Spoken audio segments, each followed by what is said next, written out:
Rapidly growing in stature as a globally favoured destination for business and leisure tourism, the Middle East is also rapidly upscaling as a key region for hosting major entertainment, lifestyle, sports and trade-related events.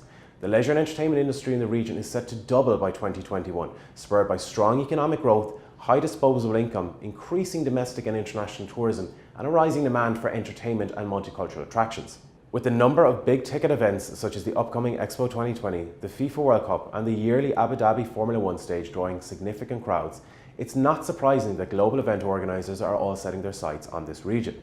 With the rapidly growing cluster of live events and leisure attractions in the Middle East, including concerts, theme parks and water parks, it has become more crucial than ever for new and existing business owners to develop effective businesses and guest attractions that will enable them to achieve the competitive edge. I sat with Dan Bolton, talent management agent, creative consultant and the president of the Middle East International Live Events Association to discuss the future of the live events industry. Dan, thanks a million for joining me. It's all right, thank you for having me. For the few people who are watching that may not know who you are, do you want to give me some background on who you are, your company, your business? Sure, so I've been in the entertainment and events industry for over 20 years. I actually started off as a performer a long time ago and then had to get a proper job when the parents were like, you can't be a circus performer forever. So I've been in the region 10 years. I was working with an agency and helped create that entertainment division back in 2008. This is Bareface, right? Bareface, yeah. Right. So then 3 years ago, I'd done my time with them. I was with them for 7 years, and that was a pretty long stretch for any company in Dubai, I think.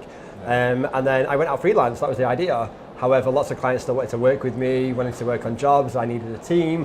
So within the space of literally, I think it was about 6 or 7 weeks, I had a fully fledged company and started to employ my first staff. Incredible. So we work, the company is Dan Bolton consultancy, nice and easy.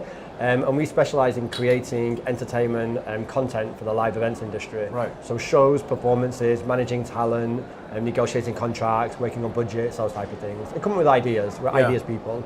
So that's where we are now, and then in my spare time, or not so much spare time, I'm the president of the International Live Events Association for the Middle East. Right. Yeah, a lot. You got a very well-rounded career there. Yeah. So what do you think then is going to be the future? If we jump straight in, what do you think is going to be the future of the entertainment industry? I mean, that's always a tricky question because we've just been talking about technology. Right. So everyone always thinks about, technology is going to be the big thing, and that's going to be the future of entertainment. We talk about augmented reality, virtual reality, all of these different things. I'd like to still think that it will have this element of realness to it, including real actual performers, so that not everything's so digital. And I think it'll be a kind of hybrid of both. I think in terms of technology, what we're seeing now is more and more of our clients are looking for us to create entertainment with a kind of technological kind of forward thinkingness to it, so that they can use things like data collection, analytics. So if we create a show in a mall, for example, they're using technology to see how many people stopped and watched that show, where did they go, where did they come from, where did they shop next, does it make them want to buy more things? So the entertainment's becoming a part of an integral overall, strategy campaign. Right. I don't know how you call it, but yeah. Yeah. So if with such kind of a growing culture of entertainment in the UAE, what do you think then is the most important aspect of, let's say, a live entertainment experience or a live event? Yeah. Now the most important aspect is about making sure that the content is shareable. I think that's the biggest thing, especially when we're talking about technology for social media. Yeah. So more and more of our clients now are asking for content that people will want to film, because let's face it, everyone captures everything through the phone now. Yeah. They don't necessarily watch it themselves. So it's just about creating those shareable moments so that you can hashtag it on Instagram, you can share it on Facebook, you can put a filter on it on Snapchat. So a lot of our clients are now asking us to incorporate that into our entertainment. Not so that we do it ourselves, but to create moments that are shareable, and to create experiences that people will want to share amongst their friends on a social media platform. So that your clients, I suppose, in a way, are getting user-generated content. Yeah, and that's what we. Of course. Yeah. Before it was like you would have singers, dancers, a band. It wouldn't really matter. They'd be on a stage. Yeah. But now it's like, well, what's that band singing? How are they doing it? What can we put them in? Can we brand them? Can we market them? Is it Instagram friendly? Can we create a hashtag or a campaign around them?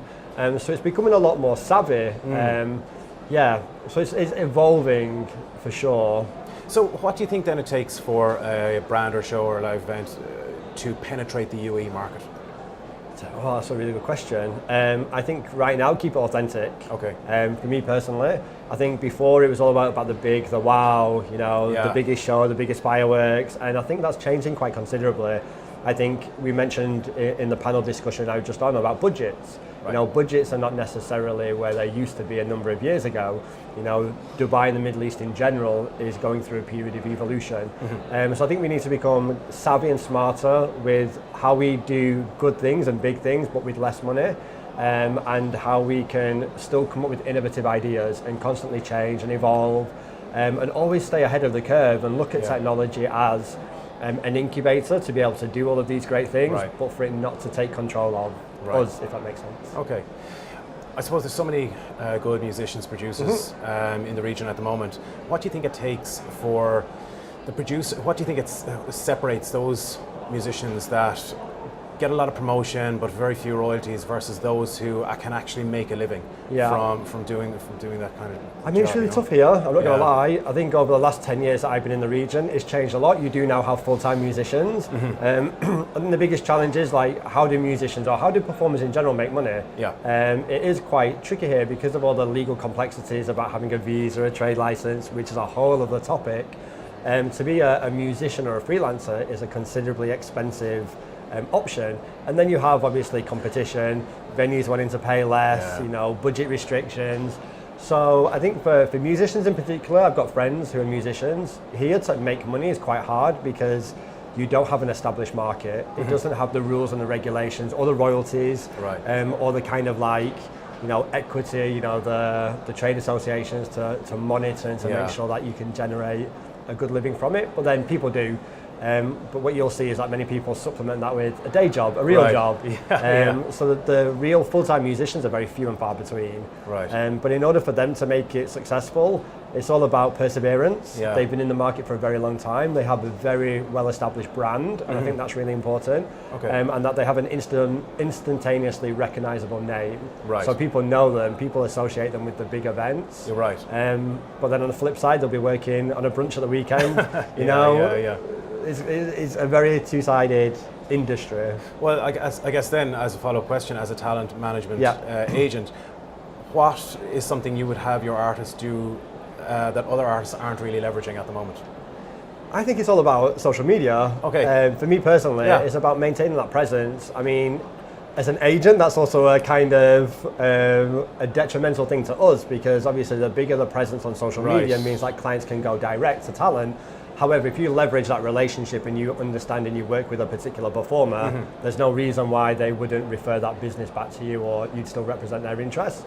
But I think it's really important now, clients want to see how much user engagement or how many followers you have, but in an authentic way, rather than buying followers and buying likes. They want to see engagement. Of course, because let's face it, anyone can buy 20,000 likes. But then they want to see what your conversations are, your dialogue, and are you truly representing the brand or the client that you're working with? Now, I don't want to name names, but the sports brands, for example, that they won't hire influencers per se. They want to have genuine people which are invested in that particular brand, perform and work at their events. If you're not invested in it and you don't wear their product, why would you want to talk about it on your social media? Or why would you want to perform at that event? So I suppose for the people that you represent, what advice would you give them to develop their social media presence? How do they go about building that personal brand? I'd talk about keep it authentic, keep it professional. I think that's a big thing. Unfortunately, you can't go out taking Snapchats at brunches all weekend. If you're going to do that, then differentiate, separate it. I learned the hard way. And you want to maintain a message, especially here, because we have to be quite culturally aware of where we are in the region. And especially if you're dealing with big name brands, they want to associate them with someone that has the same alignment with their brand values. So they will look on your social media. They will certainly look at what you did last weekend and how you portray yourself. So I think ensuring that you have a good brand presence and a social awareness of the message you're putting out on social media is being projected to multiple people and potential clients. So since we're on, let's say, the topic of social media, kind of content marketing is all interchangeable. What's your opinion of, I suppose, artists like Chance the Rapper who release all their music for free as their marketing strategy? Well, everyone's downloading it illegally anyway, so it kind of makes sense. It's like they're going to get it anyway, and then you need to look at, well, how do I make revenue then? Because ultimately you need to live. sorry, you need to obviously pay the bills and whatever, and you want your music or your performance to make money. So that's when the live performance aspect comes in, getting people to pay to come and see your gigs, merchandise, or appearances, and again the whole digital thing about being an influencer or to help work with brands or align yourselves, but in an authentic way, which will generate revenue. You'll get paid. But people will download and stream your music illegally anyway. Everyone does it. Of course. Yeah, apart from me. And me, obviously. As an entrepreneur yourself then, how do you decide what projects to work on and which ones to just pass along? It's really hard. Somebody always told me to pick your battles carefully, and I think that's always resonated because ultimately every single day when we're dealing with a client, it is a battle. We're always battling for a budget, or we're battling to get to do what we want to do and what they want to do, and there's always that compromise in the middle. So I think we need to look at it and think, well, A, is it financially worth it? You know, is this something we will make money from ultimately to pay overheads, expenses, to invest in the future? Or will this lead on to other opportunities? And I think it takes a lot of experience and knowledge to understand, A, which people are just in it to get the lowest price, the cheaper option, and will screw you down on cost, compared to those that you can establish a working relationship with and a dialogue that will lead on to bigger and better opportunities in the future. So I think that for me is the kind of fine balance, because ultimately, you know, my business is now 3 years old. I employ 8 people. So like I need to pay salaries, and you know the Middle East in general is an expensive place to own a business. And again with future developments with taxation and stuff like that, then I need to ensure that the battles I'm choosing are the ones which are going to pay the bills. Of course. Or lead on to other projects that will pay the bills. Yeah, for sure. Yeah. So to wrap up, one final thought. What's your opinion on the future of marketing within the industry over the next let's say 5 to 10 years? You know, I heard at the conference you were talking at earlier a bit of discussion about VR and tech and different things. Where do you think that's really going to go? That's a really good question. I mean, I'm definitely not a techie by any stretch of the imagination, but I think we need to start thinking about how we create authentic content that the end user would potentially obviously like to witness, view, use. And we do need to incorporate things like VR into opportunities. I'm just always very conscious that I don't want the technology to kind of consume and overtake everything. Because at the moment everyone's talking about, virtual reality, augmented reality, and it has a cost. But also it has a cost to it. It's quite expensive technology to a degree. So it's always a case of, well, is that money well spent? Or could you achieve the same thing from a brand or marketing perspective? You not use that technology now, doing it in a different way, but you would still achieve the same kind of result or the return on investment that you'd be looking for. So you have to find a happy medium. Embrace technology, but at the same time, don't let it consume you. It's finding the balance. Which is really difficult, especially when everyone sees it and they're like, we want the biggest, the best, or they flick through a magazine and everybody at the same time wants virtual reality. It's like, well, is it actually relevant? Will There's a lot of talk benefit? in the industry, but is it really existing at the moment? Yeah, of course. And again, also for me, it's about the content. And well, who develops that content? Who creates it? Like, it's people. So for me, as long as we still maintain that human element, I'd be quite happy. Excellent. Yeah. Dan, thanks for joining me. Really appreciate it. Amazing. Thank you so much. Thank you. Cheers, mate. Thank you.